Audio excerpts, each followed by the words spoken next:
You're listening to the Colts Blue Zone podcast with Mike Chappell and Dave Griffiths. Hello and welcome to this edition of the Colts Blue Zone podcast. Matt Adams here with a game recap of the Week 14 matchup between the Indianapolis Colts and the Cincinnati Bengals. That one a 34-14 loss by the Colts in this one, and boy, not a lot of positive things to say here. The Colts are clinging to the 7th position in the playoffs right now. Next up for them, they've got the Steelers. That'll be at Lucas Oil Stadium, a 4:30 p.m. kickoff on Saturday, that game airing locally on CBS 4. Now, let's just face it here. The Colts bungled this one in Cincinnati.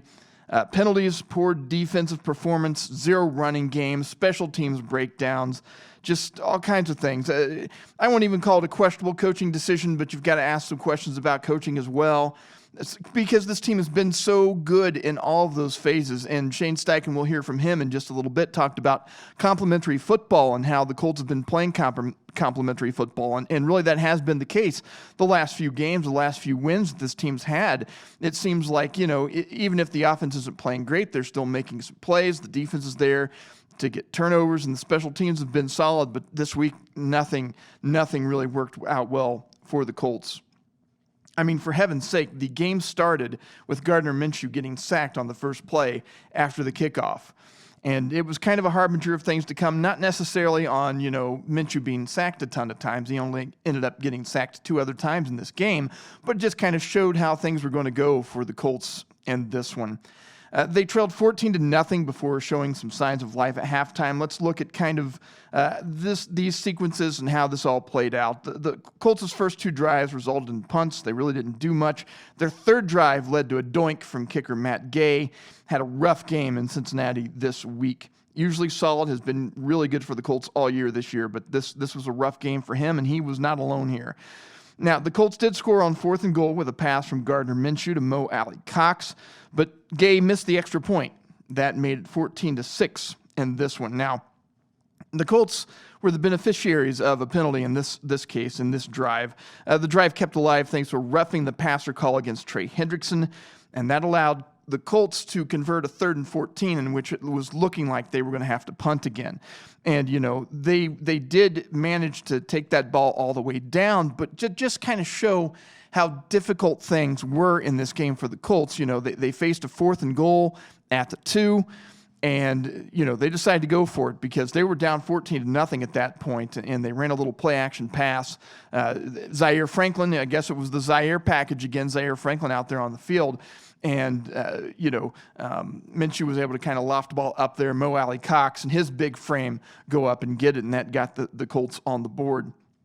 Now, on the very next drive, when the Bengals got the ball back, Ronnie Harrison Jr. got a deflected pass and sort of just took it away from the receiver there, and he took it back 36 yards for a touchdown. The Colts converted a 2-pointer there with a pass from Minshew to Michael Pittman Jr., and that tied the game at 14-14. It would stay that way through halftime with the Bengals punting and then the Colts just kind of running the clock out to end the half there. And then when you got into the second half, things really turned in this game. For the Colts, let's take a look at, I'm not going to break down, each drive, what happened in each drive in detail, but it was just, this was the Colts. This was how things worked out for the Colts in this second half. Punt, interception, turnover on downs, and their last drive basically ran out the clock. And we saw a Sam Ehlinger sighting in this game. We saw Ehlinger come in there because at that point the game was done. There was really no reason to put anybody else, keep Minshew in there. So they put Ehlinger in there to end the game. The Bengals, on the other hand, their second half drives, touchdown, a punt, and you put an asterisk near that punt because they actually didn't punt. I mean, they punted the ball. There was a punt that the Bengals had there, but they didn't turn the ball back over to the Colts because the Colts just gave it right back. Isaiah McKenzie and Amir Speed having some sort of miscommunication on that punt, and it hit those players, and the Cincinnati Bengals recovered it. So even when Cincinnati punted the ball, they didn't actually punt the ball away to the Colts there. Their other 2 drives were a punt and a field goal there for Cincinnati. Cincinnati scored on 4 of their 6 drives in the second half, 2 TDs, 2 field goals, and as I mentioned, one of those punts became a turnover that eventually led to a field goal for Cincinnati. So just, the Colts powerless to stop this Bengals offense in this game. And the Colts interception, by the way, the one that they threw, not the one that they got, came on a 2nd and goal at the 25. If that kind of tells you what kind of day the Colts were having here, that should probably do it. That you're 2nd and goal at the 25-yard line, because that's just not something that's supposed to happen. And that was another rough sequence for this team. And this was just a game that had a lot of rough sequences for this team. Now, what happened there was that the Colts had gotten the ball down to the 10-yard line, just inside the 10-yard line, so that 1st and goal at the 10. And it looked like they'd gotten a touchdown run from Zach Moss, except referees threw a flag against Quentin Nelson on a holding call there. So Moss's touchdown was negated by that penalty. So instead of now 1st and goal at the 10, it is now 1st and goal at the 20-yard line. After that, we had a false start from Kylan Granson, and that pushed the ball back from the 20 to the 25.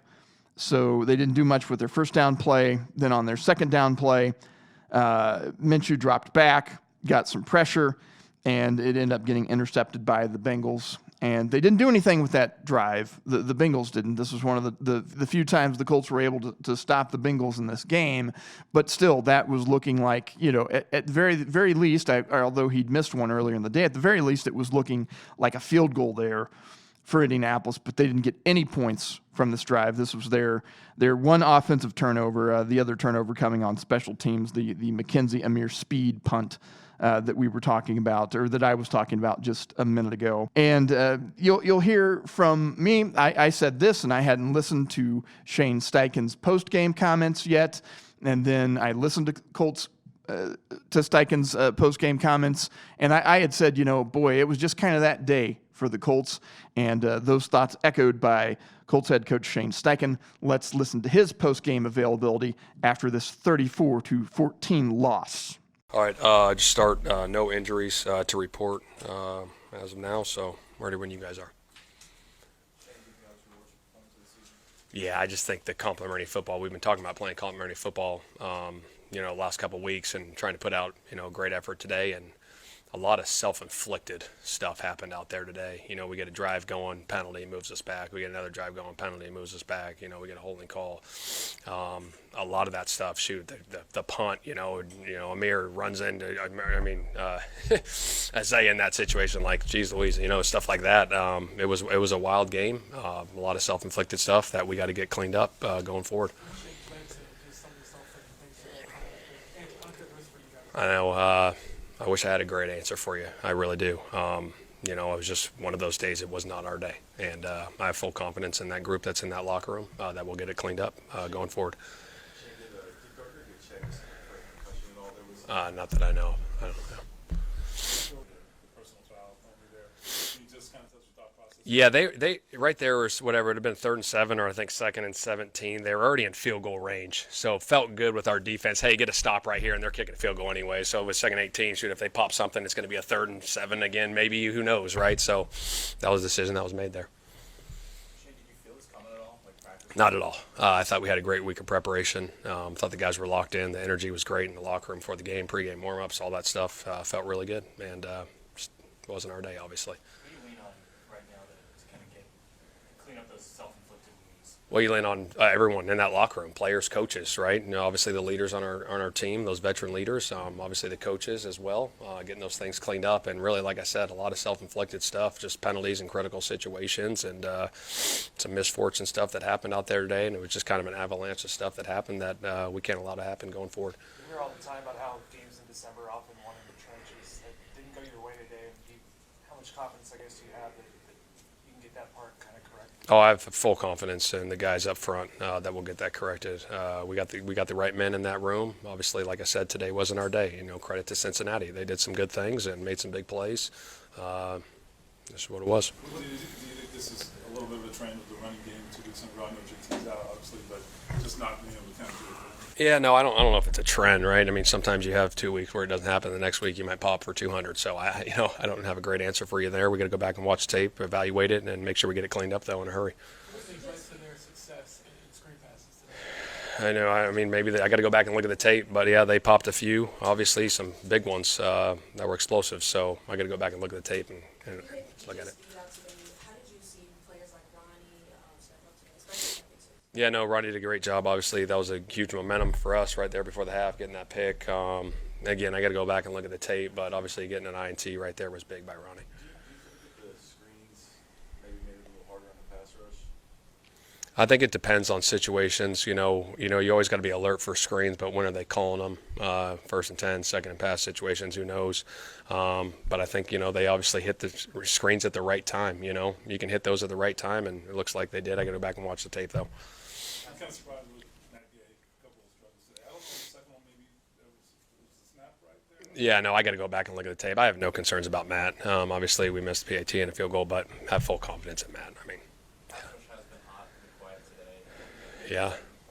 I know I got to go back and look at the tape, but credit to Cincinnati, they did a good job protecting. All right, guys. And those were the post-game comments from Colts head coach Shane Steichen after the 34-14 loss. As we recap it here on the Colts Blue Zone podcast, just self-inflicted wounds. The Colts unable to recover in this one, and just one of those days. Now, Steichen also addressed kind of a key sequence in this game, and it's important to go over these things too, because it's always easy to armchair quarterback. It's always easy to armchair coach. You see something and you're like, why did they do that? They should have done this. It would have been better result if they had thought about it this way. And it's very easy to fall in those things. But he did address kind of a key sequence here in this game. Now, when the Bengals scored their second touchdown of the second half, Cincinnati got flagged for an illegal blindside block. The Colts had to decide then whether to go for it on whether to go to a 3rd and 7 situation, because on that play, Zaire Franklin had buried the Bengals runner for a 4-yard loss, or accept the penalty. I believe this was a 15-yarder. So it would have gone from what was a 2nd and 3rd for the Bengals to either a 3rd and 7, which is you take the result of the play and you hope that you get a stop on 3rd down, or you push that ball back 15 yards and go with a 2nd and 18. Steichen had kind of said in that post-game availability that, they had pretty much decided that the Bengals were going to get a field goal regardless.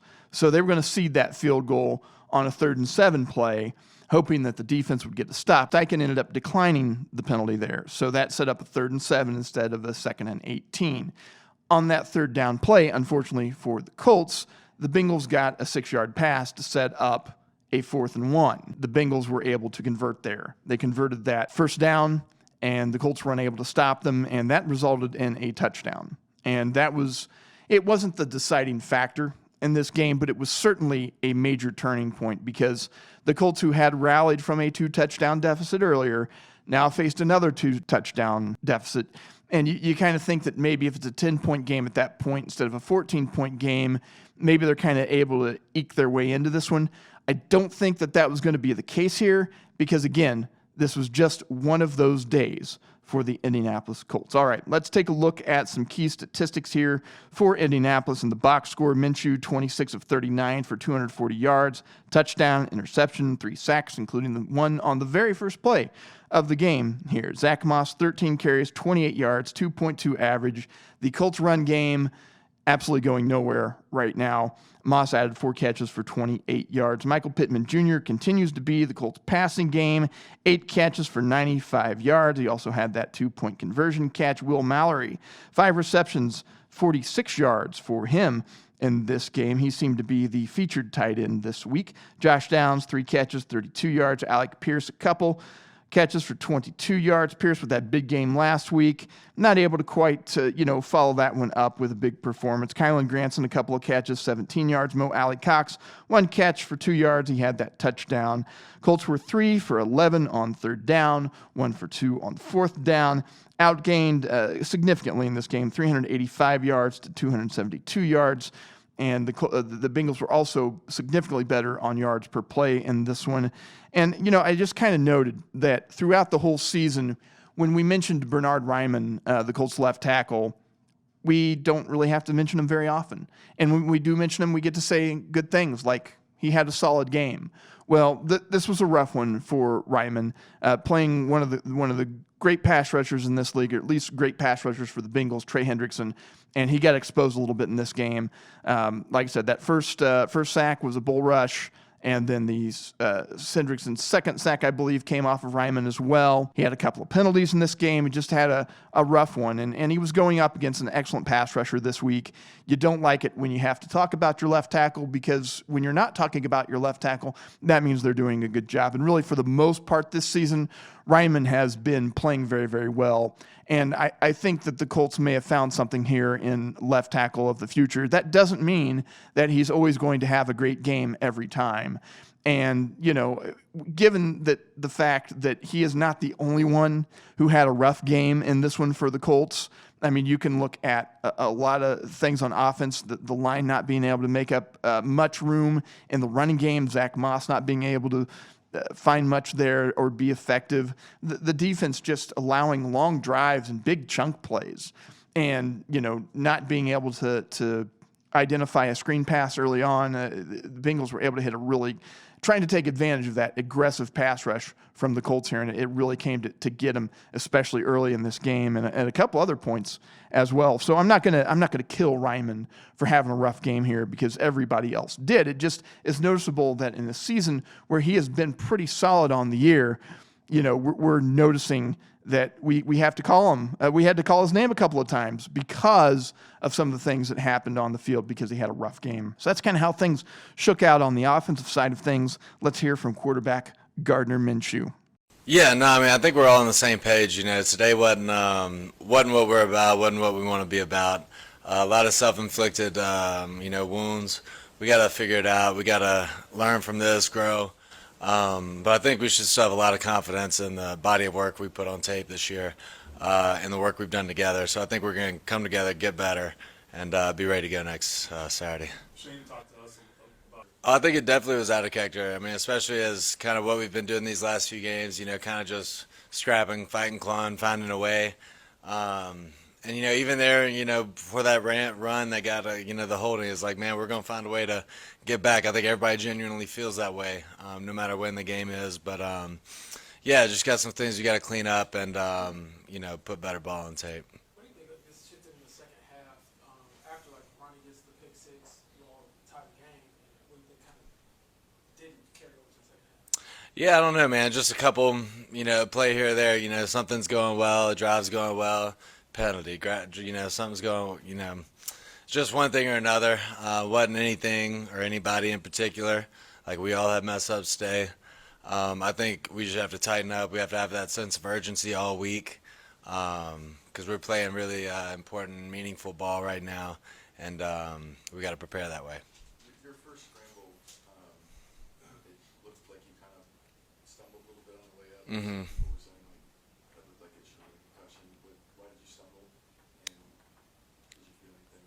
I don't know why I stumbled. I don't know if I did stumble. Maybe I did. I think that other guy might have stumbled too. Who knows coming out of that. But no, I felt good, dude. Good. After getting hit by two dudes. It's not great, not ideal. Pause, but all good. And kind of just talk us through. You get that touchdown in mode. 2 plays later, Ronnie gets that pick six. I know it didn't work out in the second half, but just getting that momentum shift to tie the game before halftime. Just kind of talk about what that did for the sideline, especially with the way things started. Yeah, it was huge, man. It got us right back in position. I think that was one of the good things.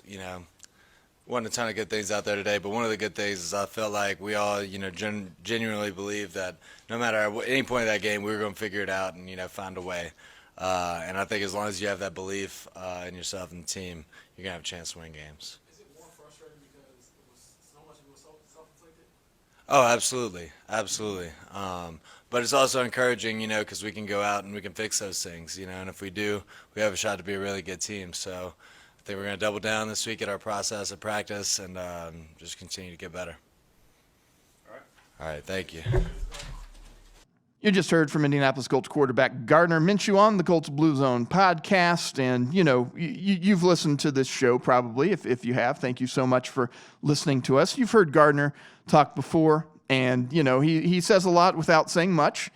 But, it's usually a positive message that he reinforces from the team. And this is just not what they expected when they went out for this game. This is not at all what Indianapolis thought they would do against the Bengals. They felt they had a good week of prep, and football teams will always tell you that. But, he says they're not deterred from their goal of trying to reach the playoffs here. All right, let's look at some defensive statistics here. Zaire Franklin, 14 tackles. That did put him back in the league lead. We've got a couple of games left for Monday Night Football this week. DeForest Buckner with 8 tackles. Darrell Baker Jr., 7 tackles. Julian Blackman with 7 tackles. Grover Stewart, welcome back, Grover Stewart, 5 tackles. Ronnie Harrison Jr., 4 tackles. He did have that interception that he returned for a touchdown. But a couple of key statistics here. The Colts, who had been on a furious pace of pass rushing with multiple sacks, finishing with 6 sacks in a couple of games here recently, 0 sacks in this particular ball game, and it was just Jake Browning doing whatever he wanted to and hanging in there in the pocket. Even when the Colts got some pressure on him, he stood there in the pocket and was able to deliver the ball. And the box score has the Colts with just 3 quarterback hits, so they were not even most of the game not even in the area code of the quarterback here. Now, Browning did a good job of getting the ball, getting it out quickly. They noticed that, they pointed that out during the broadcast, that, he's there in the pocket, hanging in there, but he's getting rid of the ball very, very quickly. And, the best way to blunt another team's pass rush when it's doing well is to, get rid of the ball quickly. And the Bengals were able to do this thanks to their backup quarterback, who did leave the game. We saw A.J. McCarron in this one for a little while because of what apparently was a thumb cramp from Browning in this game. Not that at that point of the game, I don't think it really would have mattered that much. The game was already out of hand. Bengals were pretty close to putting this game away after that second touchdown that they scored to make it a 28-14 game. And, of course, Colts didn't score another point after halftime, so didn't really have to do too much there. Another key stat, penalties. 9 penalties for 66 yards for the Colts here. I mentioned they were the beneficiaries of one earlier in the game where, they had a roughing the passer called on Minshew. Hendrickson, it was actually Hendrickson who had a nice game for the Bengals, hit Minshew late in the back on his blind side after he threw a pass, and that kept the drive alive for the Colts, and that drive led to their only touchdown. So, yes, there was also impactful penalties for the Bengals, but it really felt like some silly penalties for the Colts really hurt this team. And so there you have it, 9 of them for 66 yards. So while the performance was not what we wanted from this team, and it's not what fans wanted and really not what we expected. Now Dave, on Thursday's podcast, did mention he thought the Colts were due for a letdown, and I really couldn't disagree with that, but I thought the Colts would have their letdown against Tennessee last week. Unfortunately, it was a total collapse for the team this week in all phases of the game. And that's the thing is, in this NFL, where the margins are so tight and your margin for error is so thin, the Colts were able to still rally from that early 2-touchdown deficit to tie things up and, make it look like you might have a game in the second half. But when it came to the second half, just unable to get some key stops, had some silly penalties. And, again, I'm not going to criticize too harshly on Shane Steichen, but you do wonder what if in that goal line situation with the Bengals when they got into the red zone there for their second touchdown. What happens if the Colts accept the penalty and you push the Bengals back 15 yards, and because you're not able to pass deep anymore because you're in that compacted area near the goal line, maybe they're not able to get those big plays and convert that first down with a couple of throws. But on the other hand, the way things were going, since, it was just one of those days for the Colts, then it may not have mattered all that much. And with what we saw from the offense, with some mistakes, that holding call against Quentin Nelson, again, really hurt because it looked like they had a score there on that play. And then, the proximate result of that was unfortunately an interception. And again, the Bengals didn't do anything off of that interception. They ended up having to punt, but you've just missed out on points. And in this NFL and with this team where we have seen, red zone has not been their friend anyway. They've been a very poor red zone team for much of the season. And it feels like, they ended up having to go for it on fourth down a lot in order to make things happen. And they've done it to their credit. They've done it a lot this season, but this was just not their game there against the Bengals. Now, the Colts are still 7th.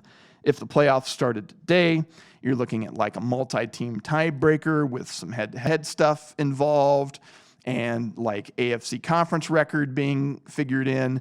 And with 4 games left, the Colts still have the chance to make the playoffs here. They would really help themselves if they could beat the Pittsburgh Steelers on Saturday.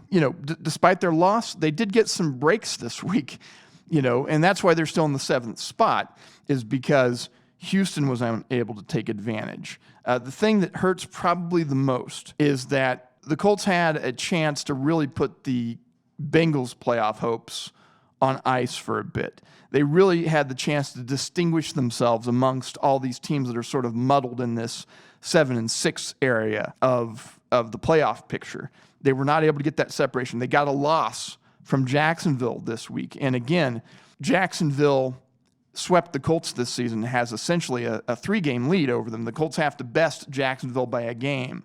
Whereas for the Houston Texans, split with Jacksonville. If those teams end up with the same record, then they have a tiebreaker that comes down to the divisional record. But if the Colts and Jacksonville finish with the same record, then it doesn't matter because Jacksonville has the head-to-head tiebreaker over the Colts. So they had a chance to pick up another game and try to get that extra game up on the Jaguars. Were unable to do it this week.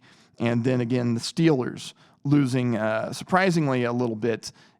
Not surprisingly, I guess, with their starting quarterback being out, but the Colts were unable to benefit from that to get some separation there. They'll have another chance against the Steelers. Not great news for the Houston Texans this week. One of my coworkers is from the Houston area and is a Houston Texans fan. And so, we've been just talking about our teams being a surprise this year. And C.J. Stroud in the concussion protocol for the Texans is a big deal for that team because that guy has been playing great. Absolutely fantastic season as a rookie in the NFL this year. To have him in the concussion protocol seriously hurts the Texans' chances if this is anything that's going to linger. Also, their standout wide receiver, Nico Collins, also suffering an injury for the Texans this week. And they'd already lost Tank Dell, who had made some big plays for the Houston Texans. So that could really set up a big game in Week 18.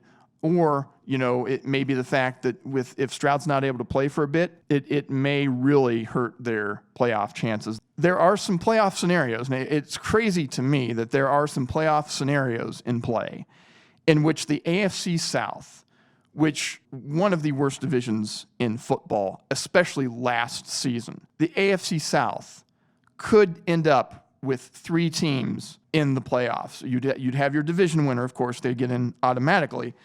But after that, you've got the Texans and the Colts fighting for those wild card berths, and there are only 3 of them. So, that would be an impressive feat from a conference or a division that has just not been very good over the last few seasons. So again, next up for the Colts, they host the Pittsburgh Steelers at Lucas Oil Stadium on Saturday. That is an NFL Network game nationally, and then locally it'll be picked up on CBS 4 here in the Indianapolis market. That is a 4:30 kickoff. Key AFC game for the Colts. It's looking like the Steelers will probably be without their starting quarterback, Kenny Pickett, so we'll probably see Mitch Trubisky for the Steelers. But again, as we've seen with Gardner Minshew, as we saw with Jake Browning, sometimes the backup quarterbacks can get it done. It's not always pretty, as we've seen, especially if you've watched the Colts this season, but some other teams are, really desperate when it comes to having to have a backup quarterback in there. The Colts have been fortunate that, Minshew's not been the best ever at any stretch of the imagination, but he has brought a steadying presence. He has been solid for the Colts, and that's about all that you can ask for. We will preview that game. We'll break down this matchup with the Steelers. We'll take a look at the AFC playoff picture, a little closer look in our upcoming episode of the Colts Blue Zone podcast with Dave Griffiths and Mike Chappell. We'll have that on Thursday for you. Until then, again, your final out of Cincinnati, 34-14. The Bengals just absolutely taking it to the Colts this week. I'm Matt Adams for the Colts Blue Zone podcast.